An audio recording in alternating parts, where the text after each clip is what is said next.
Today on Sledhead 24/7, a trip across the world as we head to Russia. Paul Mack leads a group of American sledders to the backlands of Siberia for the Yamalkan, a world championship cross-country race through the tundra. Explore exotic land with native tribes, extinct animals, and a culture that few have experienced. The Arctic Circle, 30 below temps, and frostbite. Can the team withstand the challenges? We'll find out. Sledhead 24/7 and the road to Russia starts now. We've got the biggest, baddest snowmobiles money can buy from the OEMs, and we have talent fish.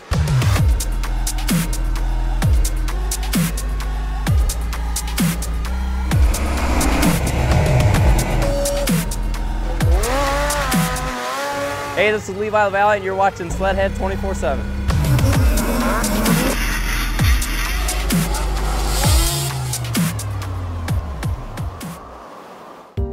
You're watching Sledhead 24/7. I'm Carly Applin, and today a special show as Paul Mack takes a group of American sledders to a place very few have gone, the frozen tundra of Siberia.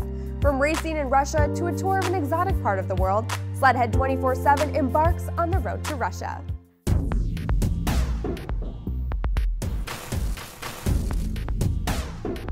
You know, on the road to Russia, it was a phone call I gotten from a guy I'd raced for years ago. And he called me and said, "I have an opportunity for you." I said, "I'm not sure I'm in." I said, "What is it?" He said, "It's back to Russia." You know, we first talked about going over there. We said, everybody I contacted, why? Why go all the way to Russia? And I said, hey, there's a couple things. First of all, you're going to see things that you never, ever will see in your life.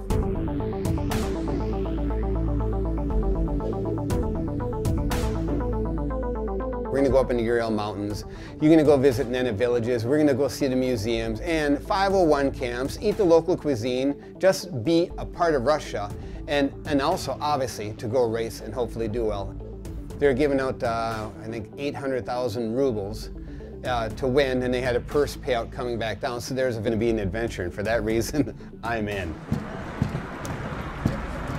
Welcome to Fantasy Island.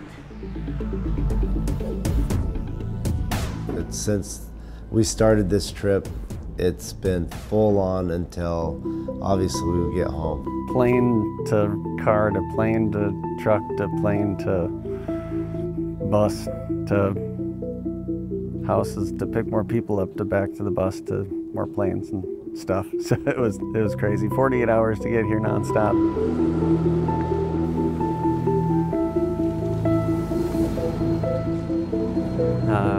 Where are we? So, how do you say that? Wherever we go, like, everyone's in a race. It's as fast as you can go to get there. I mean, doesn't care if anyone's in the road. It's just, I mean, it's first one there wins, but it's kind of different. We are in the Arctic Circle. The city is Sledhead, Russia, and I believe it's the largest city north as far as you can go. It's hugely different. Well, I haven't done a lot of traveling, but it was a real eye-opening experience for me.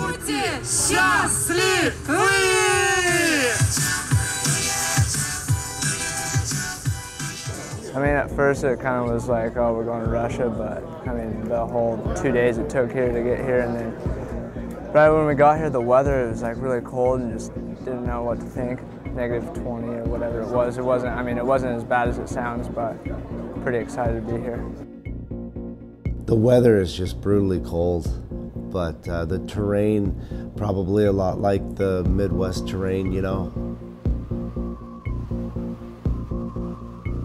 Yes, it's very hard to living in the extremely low temperature and surviving in tundra. I'm totally guessing because, you know, it feels like you're so removed here from everything else. Kind of different, really different. It's kind of weird, you know, not understanding everyone. I feel really out of place, but. I don't know what you're saying, man. The theme is not knowing what the hell is going on. You can't talk to anybody. They don't understand you. So you gotta rely on one or two people that can actually understand you to get the word across, to get some information to you. They're from all over the world. It doesn't matter if you can understand the language or not. Racing here, and it's for one reason, and we all love snowmobiling. Still ahead, what's life like in Russia? The crew experiences the culture and lifestyle of the locals and tribes. We take a trip to a historic museum with history and ancient artifacts. Racing in Siberia might be difficult. Will the crew receive the sleds on time, get prepped, and be ready to race? We'll find out when Sledhead 24/7 and the road to Russia returns.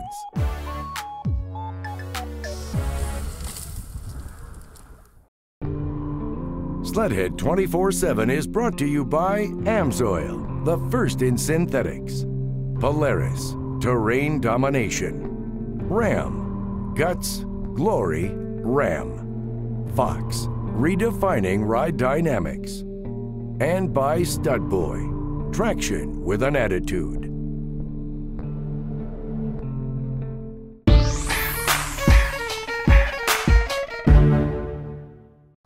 Welcome back to Sledhead 24/7 as we continue on the road to Russia. Siberia is one of the most isolated places on the planet with unlimited riding.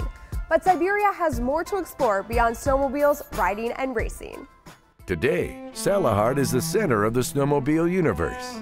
An outpost established a half-century ago by folks who developed creative ways to endure harsh winters. We have a long depressive winter, so all houses are painted on different colors to make this winter not so depressive. 10 months per year it's white and dark.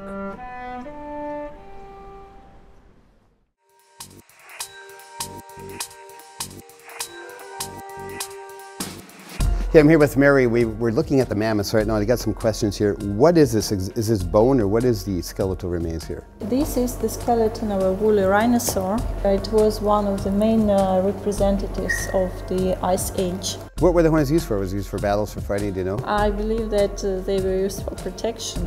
And this exhibit is unique because all the bones you can see here belong to one specimen. We're behind the scenes right now. Came into the back room of the museum. This is the stuff that you don't see out on display. What it is back here is remnants, leftovers of the 501 camps. They said the ruins are 7 years old. The buildings have kind of collapsed, deteriorated. They've been sitting there for a long time. Evidently there isn't much left. There's a lot of stuff left here. You can see shoes, shovels, cups, glasses, different things they use in the camps in everyday life. Unfortunately for a lot of those prisoners, also the barbed wire, because you didn't get out of there, and if you did, there was nowhere to go. You're in Siberia. Yeah, I was in one of these yesterday. It's amazing how warm there. You can see it's just thin, light fur. You couldn't believe how they still live like that after 2,000 years. How do you think snowmobiling started? In a sense, the Nenets with the sleds were the first snowmobilers. Thanks, because we love it today. Technology changed a little bit. For me, it's just a part of our history that is very interesting and unique.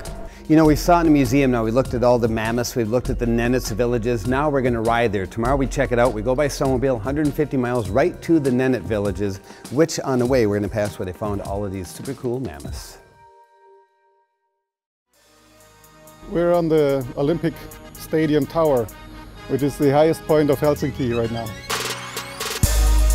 The stadium was built for the 1940 Olympics, which were not held because of the World War II. And our Olympics were held 1952.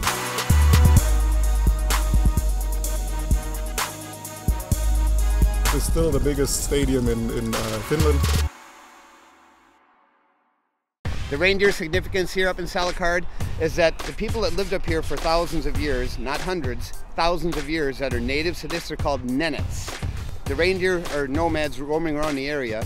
The Nenets follow them in tents and then only take enough reindeer to cover their supplies to eat, for food, for medicine. That's it. Nenets people believe that the mammoths won't die and still living with sacred people Sihertia underground, and they are herding mammoths to protect the underground world. So this animal, this creature, also sacred for these people. Next on Sledhead 24/7, time is of the essence and it's down to the wire.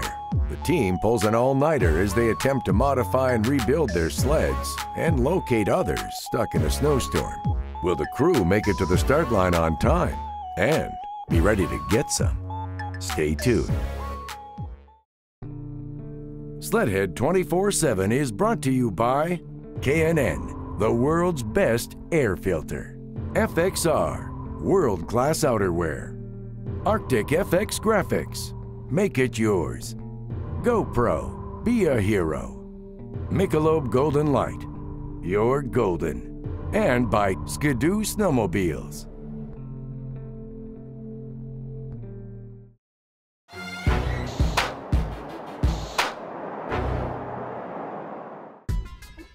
Welcome back to Sledhead 24/7 and the road to Russia. The Riders for America are led by Paul Mack, and they are facing harsh weather and tight deadlines before their Siberian cross-country race. And this is some of the coldest and toughest terrain on planet Earth.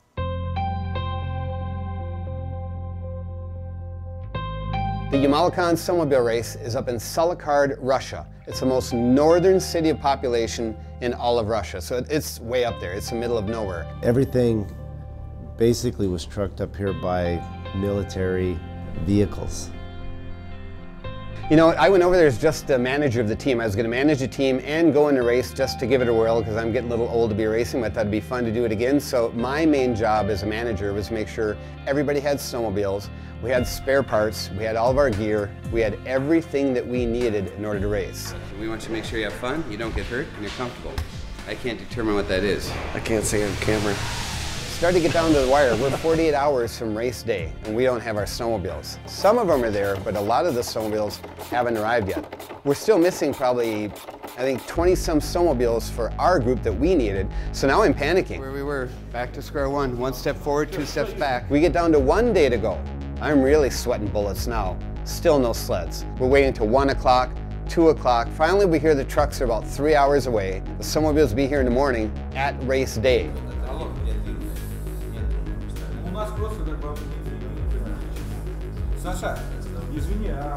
I mean, finally, there's a little bit of light at the end of the tunnel. We're a little bit optimistic. We've got the snowmobiles. We don't have hardly any time to get them ready. We've got a matter of a few hours before the race actually starts.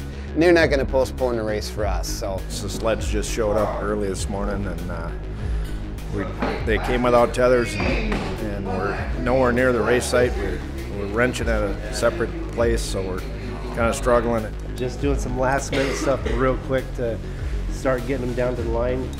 You know, having been to Russia a few times before, I was there 15 years ago was my last time, and I remember it's very difficult because there is no fab shop. It isn't like here where you can run into your garage and you have the things you need. We got to working on them this morning, so pretty excited. Probably something to check these handlebars. We're not just going to take snowmobiles in and go ride and run what you brung. I mean, we got to go through them. We want to change the skis, change carbides, change shocks, change the setup, get it to where it's comfortable for each individual rider's characteristics. We did some suspension work, take some in and out, so we needed tools, and of course, you always snap off a bolt or two, which yours truly did. But luckily, there was a dealer next to us that had a lathe there, he had a cutting torch, he had a bandsaw, porta band, so he had some minimal tools. So let me tell you, man, it's an experience. We need some carbides. We need a little more aggressive carbide, and unfortunately we didn't bring our stud boys with because we didn't know exactly what we had here, so we're gonna go see what they have at the Polaris dealer. You don't have like 5-inch, or these are the same thing. See the carbide? Yeah. I need like, they make 5-inch, 8-inch. Yeah. Do they have any here? Yeah. Any with more carbide? That's it? Yeah, not snowcross. Okay, yeah, not snowcross. Good point. But it is cross country. Yeah. We'll probably use these, and they're the same thing, aren't they? Might as well just use these then. We're in full-on fabrication here, so Jimmy stands a chance of winning. And we're gonna put Yamaha carbides on a Polaris. We could drill. We could take and cut this off and drill a new hole right here, and plunk, she's in.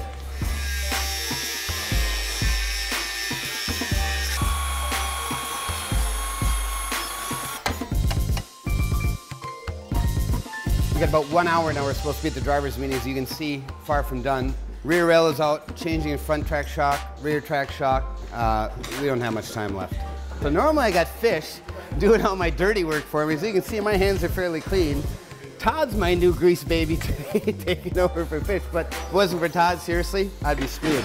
So we definitely had to scramble, you know, to get the sleds ready to go and get them out there. And thank goodness the weather was cold and they postponed the race a little bit, which helped us tremendously because if they would have started the race when they were supposed to, I'm not sure we'd have actually made it.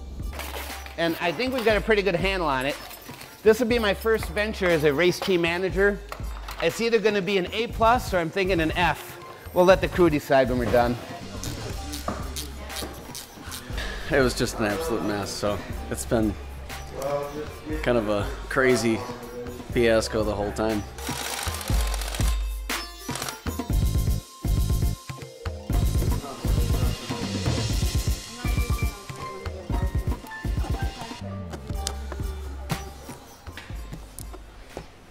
Next on Sledhead 24/7, how will the team and sleds hold up in 30 below with minimal prep time?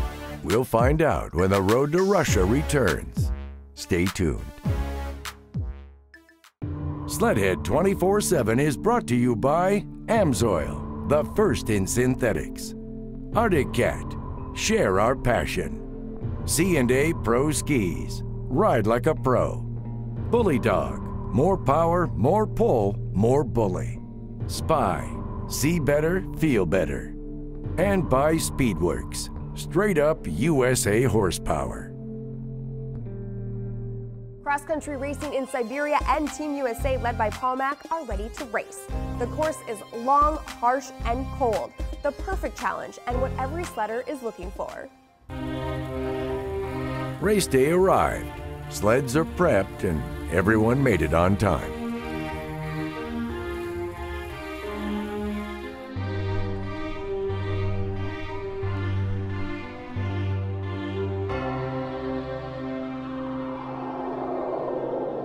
Whatever number you draw, that's where you leave. So whoever draws number 1, they're the first person out. Number 2 is 1 minute behind them. Third place would be 2 minutes behind leader. They're 1 minute apart. So every number drawn is a minute between you, the guy ahead of you, and you, the guy or gal behind you. In the pro class, I decided to put Tuppers over there with Paul Heinen, with Jim Kendall. So I put those 5 over in the pro class. We needed to have a presence for the U.S. in the utility class, so I put myself with Dale Lindbeck. The track went out for one 60-mile lap. There's 4 different legs. Each leg is 60 miles. You have enough fuel to go for your lap, come in, you get fueled because you've gone 60 miles. We top you off, you go out for your next 60-mile lap.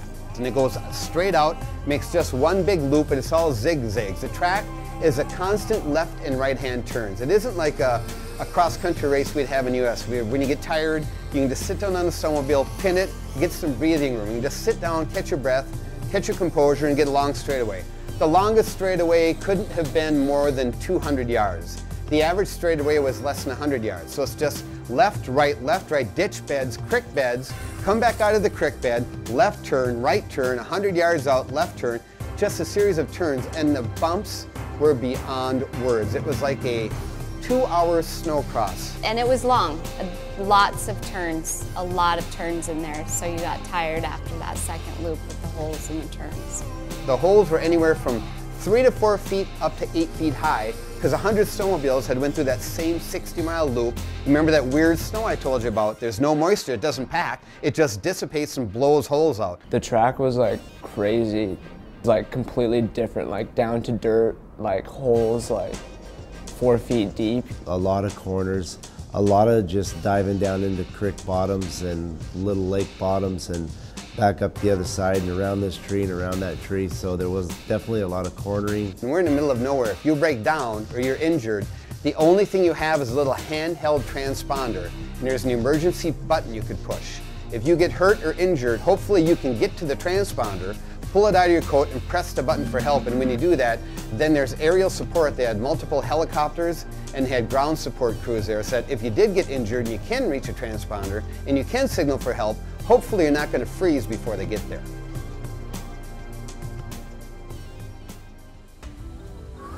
A little tired. The track is as rough as any track I've ridden in years. Very demanding.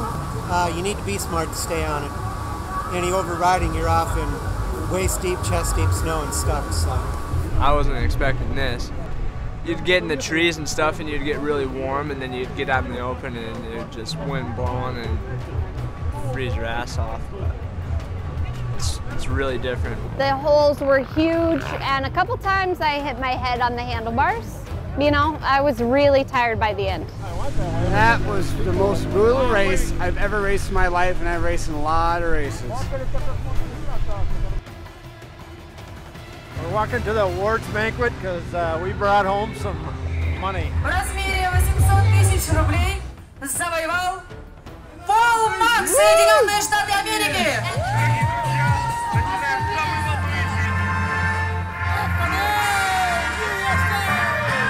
And this team did absolutely awesome. I'm so proud of everybody. I'm so excited for everybody. We all had great results. We cannot wait to get back here next year and really put the hurt to them next time. It was quite the experience, and glad to have everyone here, and it was fun. This was a whole new experience, seeing their perspective. It was a neat experience working with 24/7 and everybody pulling together to get the best results. We had good results for USA.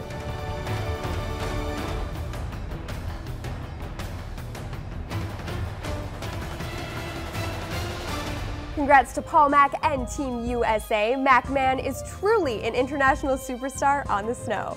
I'm not sure what he did to those Russian rubles. For more info on the trip, head to sledhead24-7.com, like us on Facebook, and follow us on Twitter.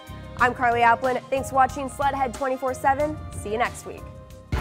Next week on Sledhead 24/7, we head to Wyoming and preview the Jackson Hole Hill climbs. It's a mile-high party on one of the steepest faces in the world for racing. Rob Kincaid and Dave McClure receive a sled build of a lifetime at Speedworks, the home of horsepower. And we ride, rate, and review some of the 2014 models from the OEMs. All that and more next week on Sledhead 24/7. Thanks for watching.